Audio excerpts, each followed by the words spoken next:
मुल्क भर की तरह शहर हैदराबाद में भी जश्न आज़ादी मनाने के लिए पूरे शहर में जो है स्टॉल सज चुके हैं, जहां पर बच्चों के और बड़ों की जो है जश्न आज़ादी मनाने का जो है सामान फ़रोख्त किया जा रहा है। इसी हवाले से हमारे साथ एक शहरी मौजूद हैं, हम इनसे गुफ्तगू करेंगे कि ये किस जोश और जज्बे के साथ जो है 14 अगस्त मनाएंगे।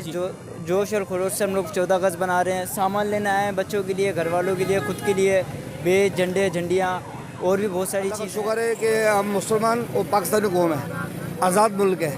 ये मुल्क हमारे आप और अजदाद कुर्बानी से आज़ाद हुआ था और इस 14 अगस्त को तो हमें ईद से बढ़कर मनाना चाहिए कि आप फ़लस्तीन देख लो, आज़ाद कश्मीर देख लो, चीचिया देख लो, ये आज़ाद नहीं, हम आज़ाद हैं। इसको जोश व खुश से बनाना चाहिए और 50 साल से ज़्यादा बन रही है इंशाअल्लाह ताला और ज़्यादा बनेगी। इसलिए कि आप देखें पूरी दुनिया में पाकिस्तान ने नाम रोशन कर दिया, पूरी दुनिया में पाकिस्तान की इज़्ज़त हो गई, वक़ार हो गया। तो इस दफ़ा 14 अगस्त ऐसी बनाया जाए कि हमारी आवाज़ अमेरिका तक और इंडिया तक जाए, जहाँ पर शहरी अपने लिए और अपने बच्चों के लिए जो है 14 अगस्त की मुनासबत से जो है तैयारियाँ जो है वो कर रहे हैं।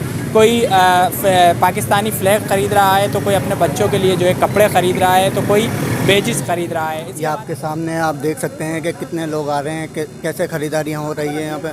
पहले से भी ज़्यादा शौक से होती है, देखिए चीज़ें बिक रही है अभी भी और बहुत जोश से बन रही है। पहले बनती थी थोड़े कम, उसके अंदर आप उससे भी ज़्यादा हम कोशिश करेंगे ज़्यादा से ज़्यादा अच्छी से अच्छी बनाई जाए।